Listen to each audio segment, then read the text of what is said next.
Hello, this is Professor Data. In this tutorial, we will look at additional kinds of pre-processing that you may want to do to your dataset prior to analysis. So specifically, we'll be looking at normalizing and a technique called dummy variable coding. So if you look at the table below, it's a small slice of a larger data set. You can see that some of the quantitative attributes, for instance, kilometers on the left-hand side, kilometers per liter, which is the fuel efficiency, the engine displacement, power, and price, just in terms of magnitudes of these quantitative variables, they vary a lot. Price, if you look at the price column, for example, you see values of 4.5, 6.0, 2.4, whereas if you go to the kilometers column, you see values like 87,000, 46,000, 72,000, wide range of values across the two attributes. So besides these attributes spanning different ranges in terms of numerical values, you can see that the units are also widely different. Here you have kilometers per liter, here you have cubic centimeters for engine displacement, for power you have brake horsepower, and so forth. So when you have quantitative variables that vary a lot in their numerical magnitude and in their units, it often helps to put them on an equal footing. That sometimes analysis requires that you put them on an equal footing, and normalizing is all about doing that. Now, if we focus on the two qualitative variables that we have here, for instance, the type of fuel and the type of transmission, many data mining techniques require that the input be numerical. So we need to have come up with some way of taking these nominal qualitative variables and representing them as numbers, and that is what dummy variable coding is all about. So let's see how one would go about doing these in RapidMiner. So there is your RapidMiner user interface. I have already imported the dataset for us in the data subfolder, and this file is called rm norm dummy variables. So I will pull in the operator that would import the dataset here. And just to get us started, let's take a quick look at the dataset. So I'll just connect the output port to results, run this very small process, simple process, and you can see the output, the same columns that you saw in the slide a minute ago. It's just that now you are looking at the true data set, which has about 6,000 rows in it. So our first focus will be on the quantitative attributes, kilometers, that's how the distance that the car has been driven, and the fuel efficiency, kilometers per liter, the engine displacement in cubic centimeters, power in brake horsepower, and price in lakhs of rupees, the Indian currency. So as I said a minute ago, the units for these different quantitative variables are very different, and also the numerical magnitudes are vastly different from one attribute to another. So let's see how one would go about normalizing it. So I get back to the design option in the process panel. So I'm going to further design the process. And the operator, as you know, in RapidMiner, we design processes using operators. We synthesize processes using operators. So the operator for normalizing is called normalize. So I type in normalize in the operator panel, and it searches out that operator for me. I pick out the normalize operator and I drop it in the process box, the process panel. So now I have to tell RapidMiner, I have to give it some parameters. So you can see on the right hand side, the parameter panel, which is context sensitive, gives me options that are specifically relevant to the normalize operator. First thing RapidMiner asks me is, which attributes do you want to normalize? So I'll say I want to normalize a subset of my attributes in the table. You could have normalized one, but I will just pick a subset. And then when I click on select attributes, I get a dialog box that lets me choose the specific attributes that I want to normalize.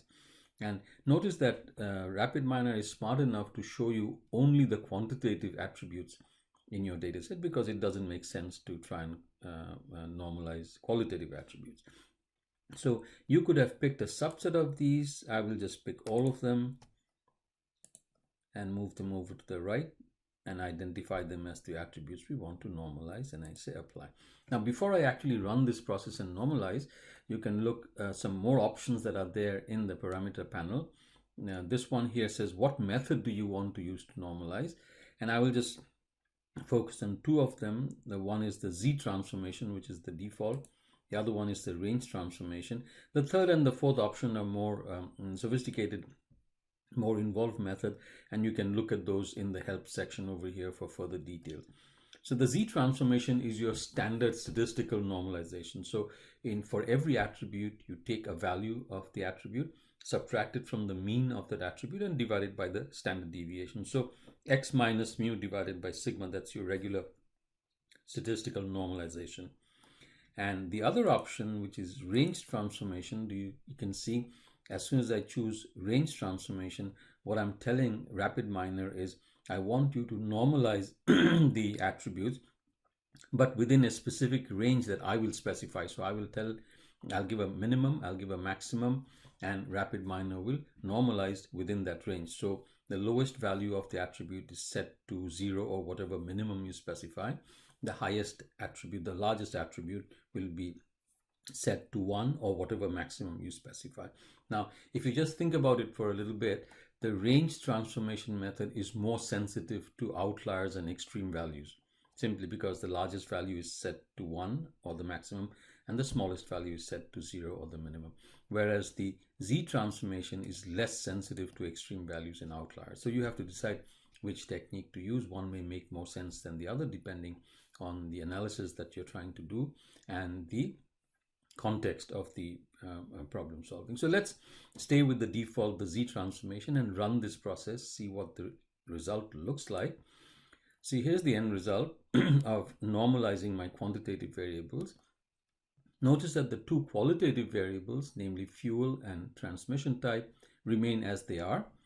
The 1, 2, 3, 4, the 5 quantitative variables have been normalized. So how do we interpret? So let's take the first car. Its kilometers is 0.148. That means for the first car, its mileage or its kilometers that has been driven is 0.148 standard deviations above the average distance that all these 6,000 cars have been driven. Similarly, if you look at its fuel efficiency, it's 1.9 standard deviations above the average fuel efficiency of all 6,000 cars. So this is a really fuel efficient car. And that's not surprising, because if you look at its engine capacity, that's in cubic centimeters, engine displacement, it's -1. That means it is 1 standard deviation below the average engine displacement for all 6,000 cars in the data set. So this is a pretty small engine, and that is consistent with its power. Do you see its power is also 1 standard deviation below the average power of all 6,000 cars? Okay, so that's how these numbers are interpreted. If you look at this 8th car, its power is 1 standard deviation above the average power of all 6,000 cars that are there in the data set. And again, that is consistent with the fact that it has a big engine. Its engine displacement is 1.877 standard deviations above the average engine displacement of these 6,000 cars. So this is how standardization would work, rather normalization of these variables would work, of these quantitative variables, if we chose the usual statistical standardization method. Let's redo this transformation using the other normalization method, which is the range transformation, and let's keep the minimum as 0 and the maximum as 1. If I rerun the process, once again, you can see that these quantitative variables, namely kilometers per liter, engine, power, and price, have been normalized. The units are gone, those absolute values are gone.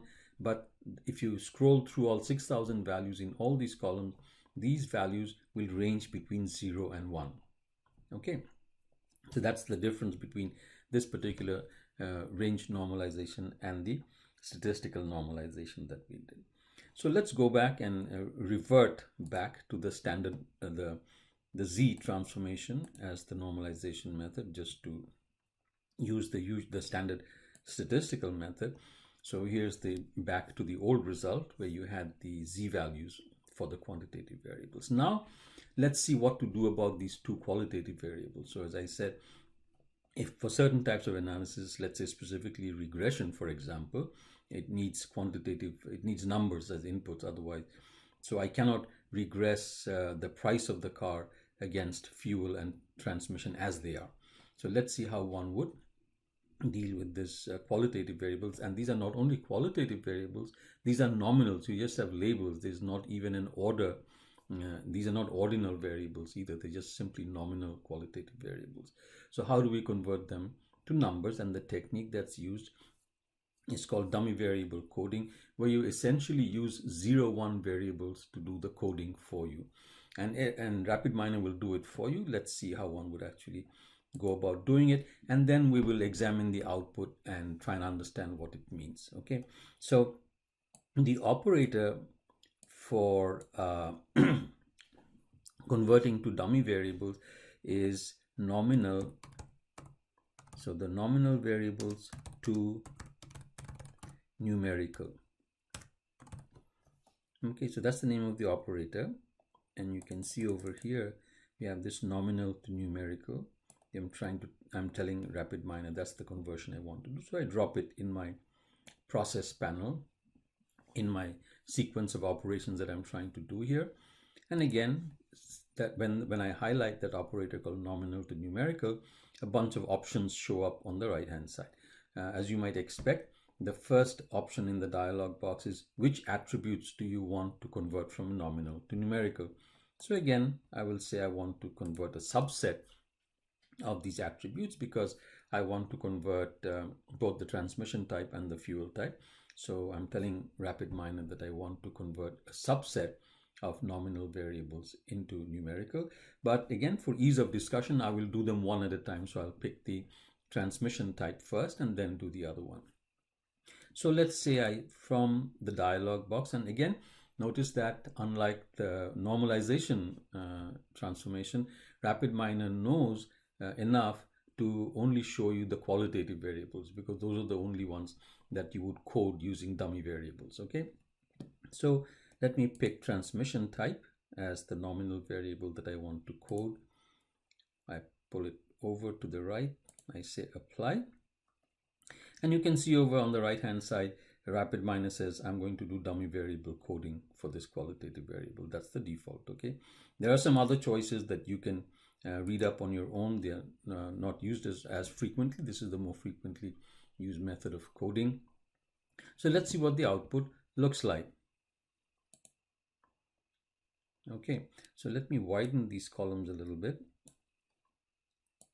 So notice what RapidMiner has done. It has replaced the one attribute transmission by two attributes. One is called transmission equals manual, and the other is called transmission equals automatic. And the reason it broke it up into two attributes is because after scanning that column called transmission, RapidMiner saw that transmission only takes on two values. It only takes on the values manual and automatic. It did that through scanning that particular attribute. And so it has set up these two columns, and each of these attributes, that is transmission manual, transmission automatic, can be either 0 or 1. So how would you interpret the first row? In the first row, you can see that transmission manual is 1 or true, transmission automatic is 0. This is simply a numerical way of saying that this first car had manual transmission.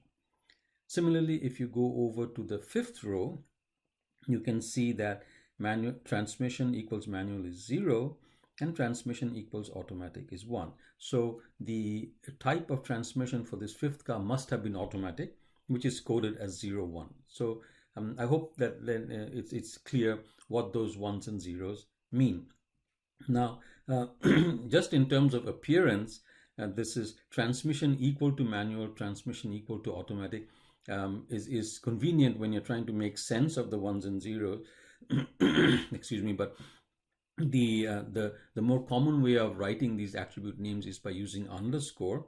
And let me just show you that particular option. So if I scroll down a little bit on the right hand side for the parameters, do you see here there's a box which says use underscore in name. So if I check that box off and run the process again, then instead of saying transmission equal to manual or transmission equal to automatic, it will it uses the underscore, transmission underscore manual, transmission underscore automatic. And in an earlier video, I showed you how to rename attributes. So you can go back and look at that. If those attribute names look too long to you, then there are ways in RapidMiner to rename attributes. You can go ahead and look at the previous video that I have. Now, there's a very important issue here after it's not quite done in terms of the dummy variable coding. So if you look at these two columns, transmission manual and transmission automatic, they are perfectly correlated, meaning if you know one column, you know the other. For example, let's pick car number 4, row 4. As soon as I know that transmission manual equal to 1, I automatically know that transmission automatic, the second attribute, has to be 0. Both of them cannot be 1. Both of them cannot be 0. The car must have a certain type of transmission. As long as I know one of the values, I know the other. If I know that transmission automatic is 1, like I do for the 8th car, I immediately know that the transmission manual attribute value is 0. So these two attributes are perfectly correlated. You know one, you know the other. So they're redundant. You don't need to keep both. One of the attributes should be dropped. Okay, and the way you drop one of the attributes is by selecting it out. Okay, and in a previous video I've shown you how to do that. So towards the end of this tutorial I will go ahead and drop that particular attribute, but I just wanted to go through the logic of why one of those attributes needs to be dropped. Now let's deal with the other qualitative attribute that I have, which is fuel. Now notice that there is more than 2 types of fuel in this data set. There is compressed natural gas, there's CNG, there's diesel, there's petrol, and there's LPG, liquid petroleum gas. Okay, so there are at least 4. Now there are 6,000 rows, so I haven't gone through all 6,000. There might be something else also, some other type of fuel, I don't know. But RapidMiner will find that for me, I'm not worried. But I'm just trying to point out there's at least more than 2, unlike the transmission type. So now let's go back to design, and I will complete my nominal to numerical operator by telling RapidMiner that there is a second attribute, nominal attribute, that I want to convert to numerical. So I go back to select attribute and I choose fuel and I pull it over. So I've pulled both my qualitative variables over, and now I run the process again. Okay. So now notice, let's see how many do we have? 1, 2, 3, 4. So there are 4 types of fuel, and there's LPG, there's petrol, there's diesel, and there's compressed. Okay, so there's 4 types of fuel here. Let's see. All right, so these are the numerical attributes: kilometers, kilometers per liter, engine, power, and price. And those are the 2 attributes for transmission: transmission manual, transmission automatic. And here are the fuel types: CNG, diesel, petrol, and LPG. Okay, so there must have been 4 types of fuel among those 6,000 cars. And once again, so it made up 4 attributes, and each of these attributes, each of these dummy variables is a 0-1 variable. Okay, but just like for the transmission, these columns are perfectly correlated with one another, meaning there are 4 attributes here, 4 dummy variables. If you know 3, you know the 4th. As long as you know 3, you know the 4th. So any one of these 4 attributes is perfectly correlated with the other 3. For example, if I take the first car, as soon as I know that the CNG is 1, right away I know that the remaining 3 types of fuel are 0. Okay. Alternatively, let's look at car number 10. I can see that the diesel fuel is 1. Right away, as soon as I see that, I know that the other 3 types of fuel, namely LPG, petrol, and CNG, are 0 for this particular car. Okay, so these 4 attributes that I have broken fuel type into, they are perfectly correlated with one another, meaning if I know 3 of them, I know the 4th. So in general, if you take a nominal variable and break it up into n dummy variables, then you should be left with n minus 1. One of them should be dropped because it's perfectly correlated with the remaining variables. Now, a rule of thumb that you can use is I could drop any one of these 4. Usually, you want to drop the dummy variable that has the fewest number of rows. For example, if, again, I don't know what it is in this particular data set, but if it so happens that LPG, liquid petroleum gas, that's the type of fuel that the fewest number of cars use in this data set, I would be inclined to drop that. Similarly, this data set being from India, there are many more manual transmission. Most of the cars in India are manual transmission. There are not that many automatic transmission cars yet on the market. It's increasing, but it's not there yet. So I would be inclined to drop the variable, the dummy variable called transmission automatic. Okay, so that's all the rule of thumb that one can use. So I hope you understood how one goes about converting a nominal variable to a dummy variable, and also this very important last step that one of the transformed dummy variables should be removed because one is perfectly correlated with the rest of them. Okay, so if a particular nominal variable was broken up into 10 dummy variables, you would keep 9 and drop one of them. Okay, so now we get back to design. Okay, and we want to drop 2 of these variables. So I want to drop one of the automatic dummy variables and one of the fuel type dummy variables, and the way you do that is by selecting whichever attributes you want. So we'll say select attributes. This is the operator. So let me move this down a little bit. There you are. And again, if I highlight select attributes, RapidMiner comes back and says, what is it that you want to filter? Okay, and I will tell RapidMiner that I want to filter out a subset. So then I go to select attributes. Now there's a whole bunch of attributes here, and what I really want to do is select and keep one of the dump one of the automatic dummy variables. I want to dump this variable called transmission automatic, and I also want to delete the fuel variable corresponding to liquid petroleum gas. That's what we had discussed a minute ago. So RapidMiner allows me to select attributes. It doesn't allow me to deselect attributes. So what I'm going to do is, just to save on my mouse or cursor movement, I will first pick LPG and I will pick automatic, as if those are the 2 I really want. So I just pick those 2, and then I tell RapidMiner invert that selection. So I pick those 2 and I say throw those 2 out and keep the remainder. Okay, so now when I run the process, you can see that the manual transmission dummy variable has remained, the LPG fuel dummy variable is gone, and the 3 are remaining. Okay, so now my data set has been pre-processed into a form where my quantitative variables have been normalized, my qualitative variables have been converted to numerical dummy variables, and now I can proceed with my analysis. For example, and just again, this is not really a part of the data pre-processing example or the content that we have here, but just to give some context to this process, suppose you were to feed this to a regression algorithm. I would first need to identify what is the dependent variable, and then I would feed it to a regression algorithm. So let me set role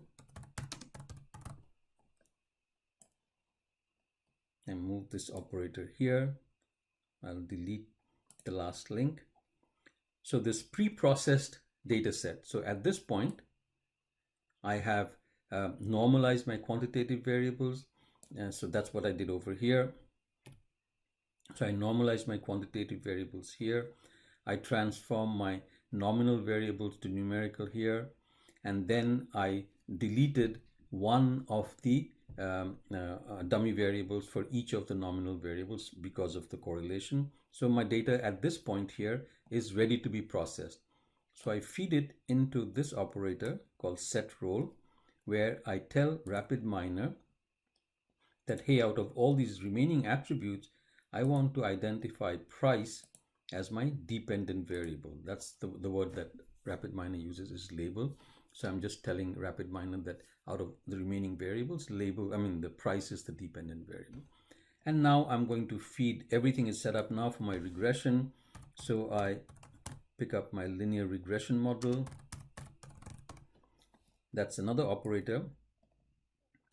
So I feed my process state to linear regression, and here is the model output.